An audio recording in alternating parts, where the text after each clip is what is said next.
환영합니다. 우리 옆에 계신 분들하고 이렇게 인사합시다. 은혜 받읍시다. 예. 그래요. 이 오후 시간까지 왔는데 은혜 못 받으면 그렇잖아요. 그렇죠? 예. 은혜 받아야 됩니다. 우리의 마음밭이 좋은 옥토가 되고 내가 은혜 받아야지. 어쨌든 이 30분 또는 30분이 넘는 이 설교 가운데 하나는 내가 듣고 가야지, 붙들어야지, 이런 마음으로 말씀을 함께 들었으면 좋겠습니다. 오늘 이 오후 시간에 데살로니가전서 강의 5번째, 바울의 감사라는 제목으로 말씀의 은혜를 함께 나누었으면 좋겠습니다. 사도 바울은 데살로니가 전서를 이렇게 기록하면서 데살로니가 교회로 인하여서 하나님께 감사를 드린다라고 말하고 있습니다. 앞선 1장 2절 말씀 보십시오. 우리가 너희 무리를 인하여 항상 하나님께 감사하고 기도할 때 너희를 말함은 이라고 말합니다. 그리고 이어지는 3장 9절은 이렇게 또 기록하고 있습니다. 우리가 우리 하나님 앞에서 너희를 인하여 모든 기쁨으로 기뻐하니 너희를 위하여 능히 어떠한 감사함으로 하나님께 보답할고 라고 기록하고 있습니다. 데살로니가 교회를 향한 이런 사도 바울의 감사함은 늘 마음에 있는 거죠. 여러분 그렇지 않습니까? 우리가 어떤 우리보다 연배가 많건 적건, 그죠? 때로는 가족이든 가족이 아니든 우리와 함께 믿음 생활하고 있는 우리 성도를 보면서 감사한 마음을 가질 때가 있습니다. 종종 그럴 때가 있죠. 오늘 점심 먹으면서 저는 참 감사했습니다. 얼마나 맛나게 이 비빔밥을 준비해 주셨는지요. 정말 감사하게 먹었습니다. 그래서 제가 이제 우리 중고등 교사들하고 잠깐 의논할 거 의논하고 나오면서 감사합니다 하고 제가 인사를 하고 나왔는데, 우리는 사실 어떤 부분에서도 감사의 영역이 좀 줄어들지 않기를 바랍니다. 어떤 영역에서도 늘 감사합니다라는 고백이 우리 가운데 있었으면 좋겠습니다. 바울이 지금 데살로니가 교회를 향해서 감사하고 있는 이유가 무엇일까요? 사실 사도 바울이 데살로니가 지역에 복음을 전하고 있을 그때에 데살로니가 지역은 로마 황제의 통치하에 있었습니다. 그런데 로마 제국의 황제들은 대대로 자기 자신을 신의 현현이라고 이해하고 있었습니다. 달리 말하면 신의 아들이다 라고 이야기합니다. 이 신의 아들은 뭐죠? 신입니다. 사람의 아들은 사람이죠. 그것처럼 자기 자신을 신으로 그렇게 이해하고, 그래서 사람들이 자기 자신을 신으로 추앙해 주길 원했습니다.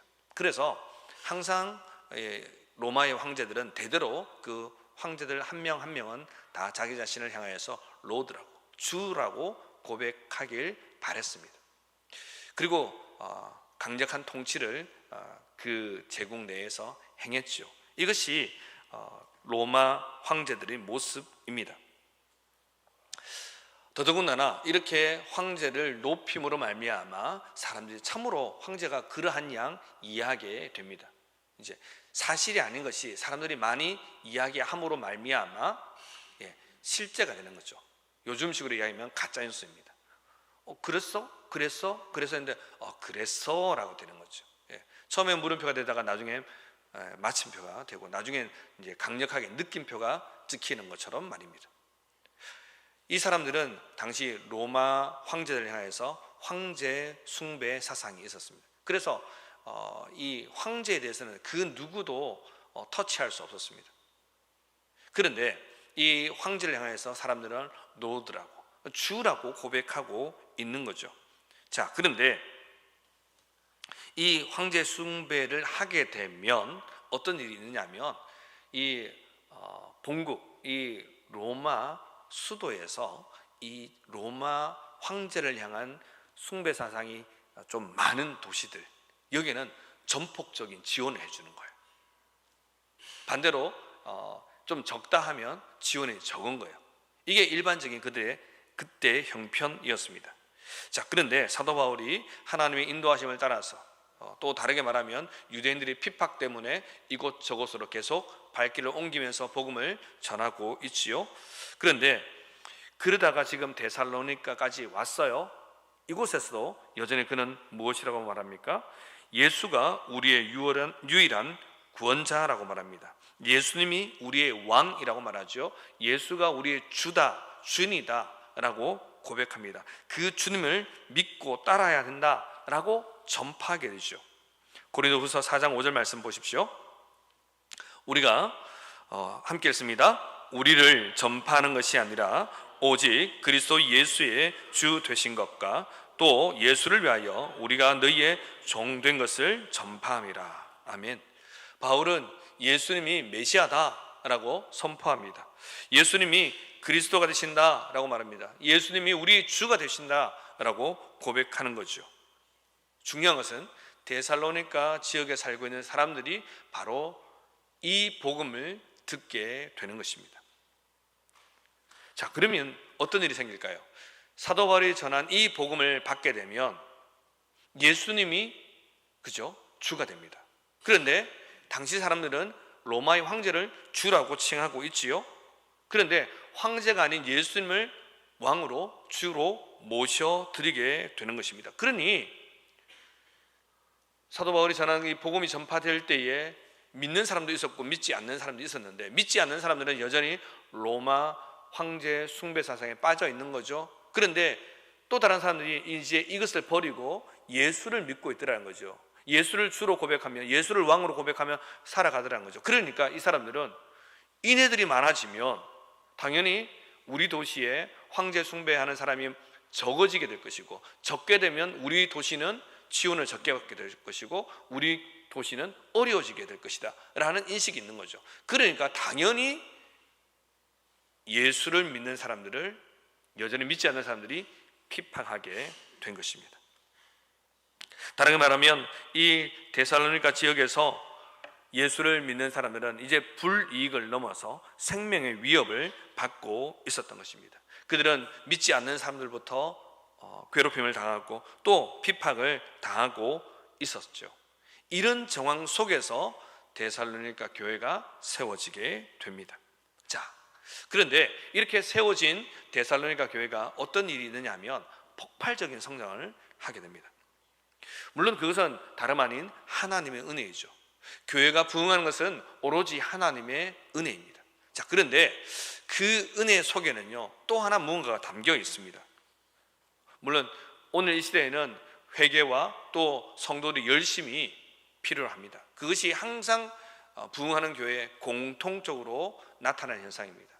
항상 교회에 모여서 회개하고 기도하고 전도하는, 모이기에 힘쓰는, 기도하기 힘쓰는 이런 모습들, 그리고 모였을 때 교회를 비방하거나 불만하고 불평하는 소리가 아니라 감사하고 즐거워하고 서로 칭찬하는 모습들, 그런 모습으로 교회가 계속해서 모여지게 되면요 교회의 아름다운 소문이 나타나게 되고 그런 교회들은 다 부흥하게 됩니다. 지금 이 시대에도 동일하게 나타나고 있습니다.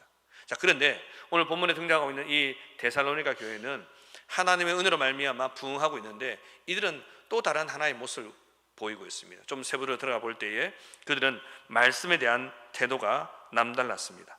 오늘 본문 13절 말씀 우리 한번 같이 읽어볼까요? 13절입니다. 시작. 이러므로 우리가 하나님께 쉬지 않고 감사함은 너희가 우리에게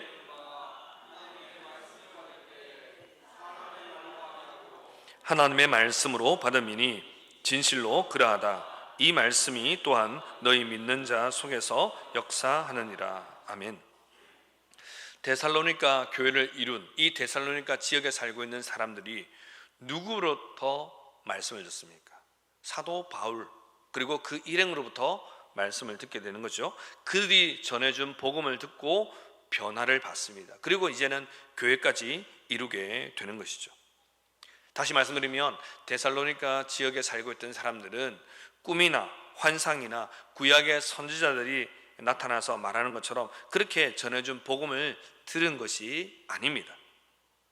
그들은 사도 바울이 전해준 말씀, 이 말씀을 듣고 변화를 일으켜서 이제 예수를 믿게 된 것이죠. 교회를 이루게 된 것입니다. 자, 그때에 환난을 당하고 박해를 당하고 있는 것입니다. 자, 그런데 이렇게 환난 중에도 박해 중에도 그들이 여전히 견딜 수 있었던 것은 또 꿈이나 환상 이것이 아니라 그들에게 전해준 말씀 때문인 것입니다. 말씀을 붙들었다는 거죠. 그런데 이 말씀을 어떻게 붙듭니까?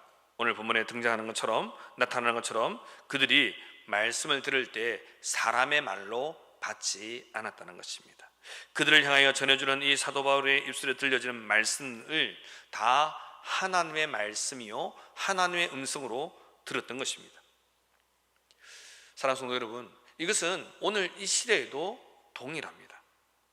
우리가 이 시대를 살아가면서 우리의 신앙이 성장할 수 있는 비결, 그것은 무엇인가 하면 바로 우리가 말씀을 말씀으로 들어야 한다는 것입니다.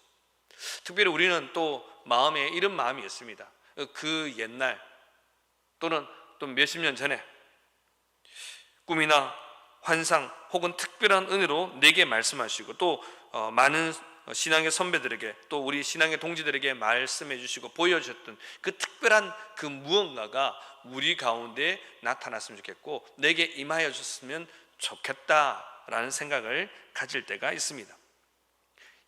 우리가 그런 마음 가지고 있죠. 그런데 그것은 아주 특별한 경우에, 또 다르게 말하면 아주 긴급한 경우에 하나님께서 역사하십니다. 대부분의 경우에는 하나님께서는 말씀으로 우리에게 말씀해 주십니다. 왜냐하면 이제 예수님께서 부활 승천하시고 성령님이 오신 이른바 신약시대 혹은 성령시대, 이 시대에는요, 지금 우리가 살아가는 이 시대에는 말씀으로 하나님께서 역사하시는 시대이기 때문에 그렇습니다. 우리 생각에는 말씀만 들으면 좀 부족해 보이고 좀 미진해 보이고 좀 무언가 좀 더 확실한 무언가가 있으면 좋겠다라는 생각이 있습니다. 하지만 그렇지 않습니다. 하나님의 아들 되신 말씀이신 예수님께서 이 땅에 오시지요. 그리고 이 땅에서 하나님의 뜻을 말씀으로 말해 주십니다. 히브리서 1장 1절부터 2절까지 말씀 보십시오. 옛적의 선지자들로 여러 부분과 여러 모양으로 우리 조상들에게 말씀하신 하나님이 이 모든 날 마지막에 아들로 우리에게 말씀하셨으니 이 아들을 만유의 후사로 세우시고 또 저로 말미암아 모든 세계를 지으셨느니라. 예수님 오시기 전에는 하나님께서 선지자를 통하여서 여러 모양으로 말씀해 주셨습니다. 꿈이나 환상이나 또 기정이나 이런 걸로 보여주셨죠. 알려주셨습니다. 그런데 예수님이 오시고 난 이후에는 이제 말씀으로 해주시고 있다는 것입니다. 특별히 말씀이신 예수님께서 하나님의 그 음성과 하나님의 뜻과 당신의 그 뜻을 말씀으로 이야기해 주고 있는 것입니다. 그리고 그 모든 것을 우리가 종합하여 기록한 것이 성경입니다. 그래서 우리는 성경을 중요하게 여기는 것입니다. 성경에서 말한 바 우리는 쫓아가는 것이고 성경에서 말하지 않는 바 우리는 따라가지 않는 것입니다. 문제는 뭐냐면 우리가 그것을 잘 모를 때입니다. 말씀이 말씀하시고 또 말씀으로 말씀하신다 하는데 우리가 도무지 모를 때가 있어요. 긴가민가 할 때가 있어요. 그럴 때 어떻게 합니까? 우리는 성령님을 구해야 합니다. 성령님을 우리는 성령님께 엎드려야 합니다. 요한복음 14장 26절 보십시오. 보혜사 곧 아버지께서 내 이름으로 보내실 성령 그가 너희에게 모든 것을 가르치시고 내가 너희에게 말한 모든 것을 생각나게 하시리라. 예수님이 우리에게 다 말씀해 주셨는데 우리가 생각나지 않을 때는 누가 그것을 생각나게 해주느냐? 성령님이 생각나게 해주신다는 것입니다. 그러므로 우리는 말씀을 듣고 또 성경 말씀을 읽을 때에 또 좀 미진한 것처럼 느껴지고 잘 이해가 안 될 때는 무엇해야 하느냐? 바로 성령님을 구해야 한다는 것입니다. 성령님 우리 가운데 임재하여 주시고 내 가운데 역사하셔서 하나님 이 말씀이 그대로 믿어지게 해주시고 이 말씀의 뜻이 무엇인지 알게 해주십시오 라고 우리는 구해야 한다는 것입니다. 그리할 때 우리는 말씀이 말씀하시는 것을 우리는 경험하게 된다는 것입니다. 사도 바울은 이제 예수님으로부터 들었던 그 말씀을 전하게 됩니다. 그 가르침 받았던 사도들의 그 복음을 듣고 전하게 됩니다. 왜 그렇습니까? 아직 사도 바울이 활동할 당시에는 이 신약 성경이 완성되지 않았기 때문입니다. 우리가 지금 데살로니가 전서를 우리가 이렇게 한 권의 성경으로 보고 있지만 당시에는 이것이 편지였습니다. 그리고 세월이 더 지난 이후에야 이제 이것이 이른바 성경학자들에 의해서 이것은 성경으로 우리가 받아야 된다라고 다 같이 의논하고 기도하는 가운데서 결정을 하게 됩니다. 그래서 이것이 이제 하나의 서신이었지만, 바울이 데살로니가에 보내는 편지였지만, 빌립보에 보내는 편지였지만, 그죠? 디모데에게 보내는 개인 편지였지만, 이것들이 다 성경으로 들어오게 된다는 것입니다. 이것은 이제 우리가 캐논, 그 정경화 과정이라고 좀 어렵게 말을 하는데, 이때는 그 성경을 성경으로 인정하며 받는데 모든 사람들의 마음을 하나님께서 주장하신 것입니다. 이 편지를 적을 때도 하나님께서 사도 바울 마음을 주장하신 것처럼 그때에도 하나님께서 주장하신 거죠. 다시 돌아와서요, 사도 바울이 이 데살로니가 교회를 향해서 편지할 때만 해도 정확하게 우리가 들고 있는 이 성경이 완성된 상태는 아니었습니다. 신약 성경이. 그렇지만 사도 바울은 자기 마음대로 말을 전한 것이 아닙니다. 복음을 알려준 것이 아닙니다. 앞서 말씀드린 것처럼 예수님의 가르침을 받았던 사도들이 전해준 복음, 그 복음, 자기가 받았던 그 복음을 들고 나아간 것이죠. 어떻게 보면 사도 바울이 이제 복음을 들고 1차, 2차, 3차 전도 나갈 때 그 복음은요, 마치 복음의 초란과 같다라고도 말할 수 있겠습니다. 여러분, 우리 근처에 지금 양계장이 많이 있지 않습니까? 초란, 아주 작습니다. 그런데 이 초란에는 명량물이 많이 담겨 있다, 우리가 이런 이야기 하지 않습니까? 사도 바울이 예수님을 만나고 난 이후에 이방인의 사도로 부름받고 나서 하나님과 이 3년간 아라비아 광야에서 금식하고 그 모든 세월을 보내고 나서 복음을 전하러 갔을 때 그가 얼마나 담대하게, 얼마나 열심히 있게, 얼마나 열정적으로 복음을 전했을까요? 이것은 우리가 미루어 짐작해 볼 수 있는 것입니다. 그러니 지금 데살로니가 교회에 복음을 전했을 때도 여전히 그는 뜨거운 심장을 가지고 복음을 전한 것입니다. 또한 그 복음을 전할 때 데살로니가 성도들은 이 사도 바울이 전해주는 말씀을 듣고 이것이 정말 하나님의 말씀이구나 라고 받게 된 것입니다. 그러니 사도 바울의 일행이 그 현장에서 데살로니가 지역을 떠났음에도 불구하고 그들은 이제 막 신생교회임에도 불구하고, 개척교회임에도 불구하고 그들은 사람들이 환난, 핍박을 하더라도 그들은 그것을 다 견뎌낼 수 있었던 것입니다. 보십시오. 사도 바울은요, 지병이 있었어요. 그것이 안질인지 간질인지 정확히 알 수는 없었습니다. 하지만 몸의 연약함을 지니고 있었습니다. 또한 바울은 글은 잘 썼지만 말은 잘 못했습니다. 우리식으로 말하면 책은 잘 적는 그런 사람이지만 설교는 잘 못하는 목사라고 말할 수 있는 것입니다. 저도 그런 분을 한 번 알고 있는데요, 참 말하면 답답합니다. 설교 잘하시긴 하는데, 그죠? 판단하면 안 되지만 잘하십니다. 그런데 그 책보다는 잘 못해요. 책이 정말 탁월하시거든요. 여러분, 데살로니가 교회 성도들은 바울의 겉모습에 현혹되지 않습니다. 이것에 넘어가지 않습니다. 외양이 그 지병이 있다고 해서 저 사람이 말하는 그것이 좀 힘이 없거나 저것이 못 받아들일 것이라고 생각지 않습니다. 그의 말을 볼품없는 것으로 취급하지 않는 것이죠. 사람을 보지 않고 그 말하고 있는 그 말의 기원 되시는 하나님께 집중하고 있는 것입니다. 그래서 오늘 보면 13절에서 말하기를, 너희가 이 말씀을 받을 때, 이 하나님의 말씀 받을 때에 사람의 말로 받지 않고 나 곧 사도 바울 개인의 말로 받지 아니하고 하나님 말씀으로 받았다라고 말하고 있습니다. 그러니 이런 신앙 안에 있는 데살로니가 교회 성도들은 당연히 믿음이 성장할 수밖에 없었던 것이죠.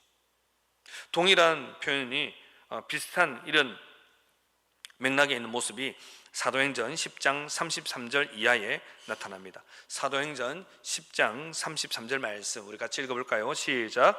내가 곧 당신에게 사람을 보내었더니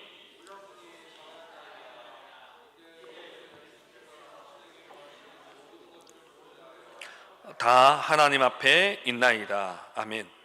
이 장면은요, 고넬료가 욥바에 있는 베드로를 청하였고 베드로가 이제 자기 집에 왔을 때 하는 표현입니다.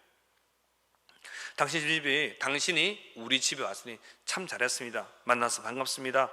라고 인사하고 난 이후에 주님께서 당신에게 명하신 바 그것을 듣기를 원합니다. 라고 말하고 있는 거죠. 그러니까 이 고넬료는 지금 욥바에 있는 베드로를 청하였고 이 베드로에게 듣는 말이 베드로 개인의 말이 아니라 하나님께서 자기와 자기 집안 사람들에게 주시는 말씀인 줄로 생각하고 받았던 것입니다. 그래서 33절 후반부에서 뭐라고 말합니까? 다 하나님 앞에 있나이다. 우리가 다 당신 앞에, 베드로 당신 앞에 서 있습니다 라고 말하지 않습니다. 우리는 하나님 앞에 서 있습니다. 무슨 뜻입니까? 당신의 말하면 당신의 말이 아니라 당신의 말은 하나님 말씀입니다 라고 받겠다는 거죠. 사랑하는 성도 여러분, 우리는 이런 믿음의 자세를 배워야 합니다. 오늘 이 시대를 살아가는 우리 성도들은요, 하나님 말씀을 들으면서 자꾸만 설교자 개인의 말로 들을 때가 있습니다. 여러분, 그러면 죄송하지만 믿음의 성장이 잘 일어나지 않습니다. 가끔 이런 말을 하죠. 목사가 날 친다. 이 표현은 교회 오래 다니신 분들은 잘 아는 표현입니다. 죄송하지만 목사님들 그런 분 없다 하면 거짓말일 거고 거의 안 계십니다. 거의 안 계십니다. 정말 정직하게 하나님의 말씀을 준비하여서 말씀을 전하는 분들은요 그렇지 않습니다. 여러분, 혹시 그런 마음이 들거들랑 그것은 하나님께서 그 설교자를 통하여서 내게 주시는 말씀인 줄 알고 내가 어느 부분에서 지금 정도에 벗어나 있는지 우리는 말씀 앞에 서야 하는 것입니다. 다시 말씀드리면 우리는 친다라고 생각할 것이 아니라 내가 회개할 것이 있구나라고 생각하고 말씀을 받아야 한다는 것입니다. 말씀을 말씀으로 들어야 합니다. 설교자가 어떤 옷을 입었는가, 어떤 넥타이를 했는가, 우리가 거기에 관심 가면 안 됩니다. 무엇보다 중요한 것은 물론 설교자 본인에게 이런 부분도 준비해야 할 것도 있겠지요. 옷을 정갈하게 입고 필요할 것입니다. 그런데 중요한 것은 무엇입니까? 이 사람이 말씀을 준비함에 있어서 무엇보다도 하나님 말씀을 전할 수 있도록 본인이 준비하고 그리고 그가 또한 말씀과 일치된 삶을 살아가는 것, 이것이 필요한 거죠.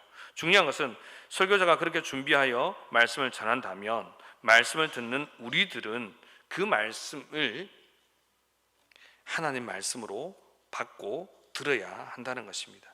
그래야 할 때 우리가 영적 성장이 일어나게 되는 것입니다.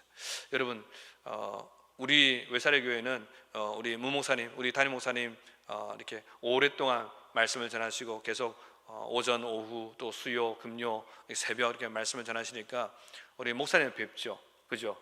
연세 많고 많다라고도 좀 죄송하지만 어쨌든 연세 많고 목사님 설교 들었습니다. 그런데 여러분 조금만 시내를 가보십시오. 30살 되신 목사님도 계십니다. 잘 안 믿기시죠? 요즘 30살 되면 목사님 되는 분도 있어요. 그보다 더 어린 나이 되신 분도 있고요. 여러분, 그러면요 그분들 우리가 어떻게 이해하고 받아야 됩니까?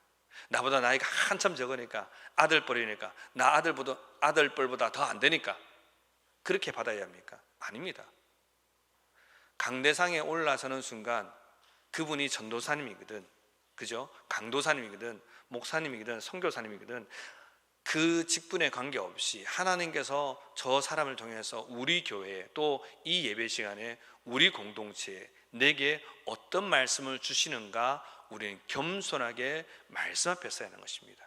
그럴 때 우리가 은혜가 있는 것입니다. 그렇지 않으면요 항상 우리는 말씀 들고 선 사람들을 판단하기 쉬운 거예요. 특별히 이것은 교회를 좀 오래 다니신 분들, 모태신앙의 분들, 또 우리 중직자들이 그렇게 하기 쉽습니다. 여러분 그렇게 하시면 안 됩니다. 항상 마음을 잘 가다듬으셔야 돼요. 그래야 할 때 우리는 말씀 앞에 바로 설 수 있는 것입니다. 과거 로마 형제 콘스탄티누스 대제라고 불리는 사람이 있죠. 313년에 밀라노 칙령을 발표함으로써 기독교가 이제 로마의 국교가 됩니다. 기독교가 공인이 되는 거죠. 그래서 이 일로 말미암아 이제 더 이상 로마 제국으로부터 핍박이 일어나지 않게 됩니다. 사람들은 이제 그동안 핍박 때문에 믿음을 저버렸던 그런 성도들도 종종 있었거든요. 그런데 그 중에 그 배교자들 중에는 목사님들도 있었습니다. 자, 이 배교한 목사들이 이제 교회 안에 들어올 때에 어떤 일이 있었냐면, 배교한 목사가 세례를 베푼 것이 유효하냐 유효치 않느냐라는 그런 논쟁이 있었습니다. 어떤 사람들은 배교자가 베푼 세례는 무효다라고 말합니다. 그래서 다시 세례를 받아야 된다라고 주장합니다. 거기에 성 어거스틴, 우리가 잘 아는 이 어거스틴이 어떻게 말하냐면, 배교한 목사에게 받은 세례라 할지라도 그 세례의 기원은 하나님께 있기 때문에 세례를 다시 받을 필요가 없다라고 그렇게 말합니다. 그리고 이 말이 그대로 사람들에게 다 적용되고 이 말씀을 받게 되는 것입니다. 무슨 말입니까? 세례는 사람이 어떤 목사가 주는 것이지만, 베푸는 것이지만, 세례의 실제 그 기원은 사람에게 있는 것이 아니라 하나님께 있다는 것입니다. 그래서 이런 결론을 내었고 사람들은 다 그것을 받아들이게 된 것입니다. 여러분, 이것은 오늘 이 시대도 마찬가지입니다. 우리가 예배 시간에 사람을 통하여서 말씀을 받습니다. 오늘 이 시간도 저를 통하여서 여러분 말씀을 듣고 있지 않습니까? 연약한 설교자의 그 입술을 통하여 하나님 말씀을 우리가 듣게 됩니다. 설교자가 연약하다고 해서 말씀이 연약한 것이 아닙니다. 설교자가 연약하다고 해서 우리가 하나님 말씀까지 거부해서는 안 된다는 것입니다. 우리는 이 부분에서 겸손히 서야 하는 것입니다. 데살로니가 교회 성도들은 바로 이런 면에서 초대교회에 많은 귀감이 되었습니다. 사도 바울과 그의 일행들은 인간적인 연약함이 있었습니다. 하지만 데살로니가 교회 성도들은 사도 바울을 비롯한 많은 사람들의 그 복음 전파를 들을 때에 사람의 말로 듣지 않았던 것입니다. 하나님께서 자신들을 향하여 주시는 말씀으로 들었던 것입니다. 그래서 그들의 신앙은 점점 단단해졌고 그들의 믿음은 튼튼해졌고, 그래서 환란이 올 때, 핍박이 올 때 그들은 그 모든 핍박과 환란을 이겨낼 수 있었던 것입니다. 여러분, 우리도 그렇습니다. 우리가 믿음이 더욱 성장하길 원한다면 우리가 말씀을 읽을 때 이 말씀을 말씀으로 이해하고 읽는 것처럼, 또한 설교단에서 선포되는 말씀을 우리는 하나님의 말씀으로 들어야 한다는 것입니다. 여러분, 그런 측면에서 우리 담임 목사님과 저를 위해서 기도해 주셔야 합니다. 인간적인 연약함이 있을 수 있습니다. 사람이 완전 무결할 수는 없잖아요. 그러나 그럼에도 불구하고 최선을 다해서 말씀을 준비하고 그 말씀을 쉽게, 또 우리에게 꼭 필요한 것으로 말씀을 전하는 그 목사님들이 참으로 하나님의 귀한 말씀을 잘 담아내고 잘 풀이하여 전달할 수 있도록, 참으로 하나님 앞에서 귀한 메신저가 될 수 있도록, 또한 하나님의 귀한 말씀을 증거하는 나팔수가 될 수 있도록, 여러분, 그런 측면에서 목사를 위해서 기도하셔야 하는 것입니다. 이 부분을 놓치지 않아야 됩니다. 이 부분을 꼭 기억하셔야 됩니다. 하나님 말씀이 단에서 선포되는구나, 우리는 그렇게 이해하고 받아야 하는 것입니다. 사도 바울이 데살로니가 교회를 보면서 또 하나 감사하고 있습니다. 그것은 무엇이냐면, 데살로니가 교회가 유대에 있는 교회를 본받았기 때문에 감사한다라고 말합니다. 오늘 본문 14절 말씀 같이 읽어볼까요? 14절 시작. 형제들아, 너희가 그리스도 예수 안에서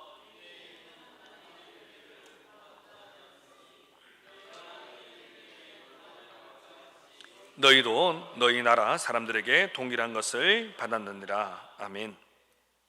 사도 바울이 첫 번째 감사한 것은 그들이 전한 그 복음을 사람의 말로 듣지 않고 하나님 말씀으로 들었다, 여기에 대해서 감사하고 있는 거죠. 그게 정확한 것이니까.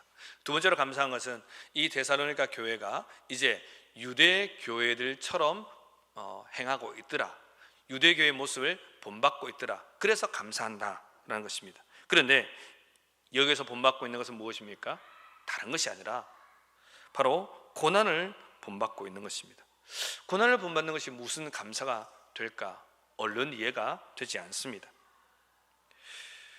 사도 바울은 왜 이것을 말하고 있을까요? 그리고 왜 감사한다라고 말하고 있을까요? 사실 초대교회, 우리 예루살렘, 그죠? 이 유대, 이 초대교회 성도들은 같은 민족, 동족인 유대인들로부터 많은 비판을 받습니다. 이것은 스데반과 또 야고보의 순교를 통하여 알 수 있습니다. 뿐만 아니라 그들은 로마 제국으로부터도 많은 비판을 받게 되죠. 일견하기로는 또 사도 바울로부터, 바울이 회심하기 전에 그 바울로부터 또한 핍박을 받습니다. 자, 그런데 이 핍박을 피할 수 있는 방법이 있습니다. 무엇입니까? 믿음을 잠깐 저버리면 됩니다. 예수 믿느냐? 믿지 않습니다 라고 말하면 그만인 것입니다. 그런데 그들은 그것을 행하지 않습니다. 그들은 여전히 예수를 붙들고 믿음 안에 거하게 됩니다. 그러니까 어떤 일이 생깁니까? 고난이 뒤따라오는 거죠. 핍박을 받게 되는 것입니다. 그런데 데살로니가 교회가 역시 그랬다는 것입니다. 그들도 그 지역에 있는 동족 유대인들로부터 고난을 받습니다. 또 함께 사는 이방인들로부터 고난을 받게 되죠. 말씀드렸습니다. 황제 숭배 사상 뿐만 아니라 로마 제국으로부터도 핍박을 받게 되는 것입니다. 어쩌면 지금 이 자리에 있는 우리 성도들 중에도 나는 본받을 것이 없어서 뭐 그런 고난 본받는 것을 좋아할까 이렇게 말할지 모릅니다. 하지만 여러분, 고난은요, 핍박은요, 교회가 이 세상에 속하지 않았다, 교회가 참된 하나님의 교회다라는 표지가 된다는 것입니다. 여러분, 지금 이 시대의 교회들은요, 어떤 면에서 더 이상 고난을 받으려 하지 않습니다. 왜냐하면 고난은 개인과 교회 그 전체의 어려움을 경험하게 되기 때문입니다. 더불어서 고난을 당하게 되면 어떻습니까? 다른 사람들의 시선이 나를 향해 곱지 않습니다. 다른 교회가 우리를 교회를 향해서 시선이 곱지 않는 것을 경험하게 됩니다. 하지만 교회의 진정한 교회됨은 어디에서 나옵니까? 여러분, 고난에서 나옵니다. 패배에서 나오는 것입니다. 고난과 패배는요, 다른 것이 아닙니다. 하나님 말씀 앞에, 하나님 말씀을 쫓아가기 때문에 오는 고난이요, 하나님 말씀 앞에 서 있기 때문에 우리가 세상 가운데서 있는 패배라는 것입니다. 예수님의 십자가를 생각해 보십시오. 예수님의 십자가와 그 죽음, 이것은 사람들이 볼 때는 완벽한 고난이요, 완벽한 실패였습니다. 하지만 이것이 정말 고난이요, 실패입니까? 아니죠. 십자가는 실패가 아닙니다. 십자가는 승리요, 기쁨이요, 영광입니다. 더 나아가서 히브리서 12장 8절은 이렇게 말합니다. 징계는 다 받는 것이거늘 너희에게 없으면 사생자요 참 아들이 아니니라. 히브리서 기자가 왜 이 말을 하고 있습니까? 앞선 11장에서 믿음의 사람들에 대해서 쭉 열거를 합니다. 이런 사람은 이렇고 저런 사람은 저랬다. 믿음의 많은 사람들에 대해서 이야기합니다. 예를 듭니다. 그런데 믿음으로 승리하고 영광을 누렸지만 그 과정에는 어려움이 있었다는 것을 이야기하고 있는 것입니다. 그래서 너희들도 이런 어려움을 당할 수 있다. 믿음은 그냥 승리하는 것이 아니라 이 과정 속에서 어려움을 겪어내므로 승리하게 된다, 고난을 겪게 된다는 것을 말해주고 싶었던 것입니다. 그래서 히브리서 11장 다음에서 12장에서 이 말씀을 기자는 적고 있는 것입니다. 사랑하는 성도 여러분, 교회에 또 우리 성도들의 승리는 오늘 오전에 말씀드린 것처럼 돈에 있지 않습니다. 권력을 소유할 때, 명예가 높아질 때가 아닙니다. 오직 십자가에서 죽으시고 부활하신 그 예수 그리스도의 모습을 쫓아갈 때입니다. 그리고 그 쫓아갈 때 우리 가운데 어려움과 환난이 오더라도 그것을 묵묵히 견뎌가며 이겨가면서 따라갈 때, 그때 교회는 영광스러워지는 것입니다. 그때 교회는 사람들로부터 칭송받게 되는 것입니다. 사람들이 볼 때에는 십자가의 일입니다. 어려운 길입니다. 하지만 그 일이 결국은 하나님께 영광이 된다는 것입니다. 사도 바울은 이 길을 걷고 있는 데살로니가 교회를 보면서 감사한다라고 말하고 있습니다. 사랑하는 성도 여러분, 우리의 삶이 어떠합니까? 우리 성도의 성도됨은 어디에 있습니까? 교회의 교회됨은 어디에 있습니까? 말씀을 쫓아 행하는 것입니다. 말씀을 따라가는 것입니다. 그런데 그 말씀을 따라가다가 때로는 어려움을 당한다 할지라도 그 어려움 속에서 그것을 계속해서 견디고 그 어려움을 이겨내면서 주의 말씀을 쫓아 행하는 것, 이것이 하나님께 영광이요 많은 사람들에게 또한 우리의 믿음을 증거하며 나타내는 것이고, 또 많은 사람들에게 또한 기쁨과 감사의 거리가 된다는 것을 우리가 기억하시고, 우리가 이번 한 주간을 살아갈 때에도 하나님, 내가 말씀을 쫓아 행하겠습니다. 혹 어려움이 오더라도 우리가 말씀을 놓지 않겠습니다. 믿음을 저버리지 않겠습니다. 우리가 결단하시며 살아가시는 이번 한 주가 되시길 주님의 이름으로 축복합니다. 아멘. 우리 함께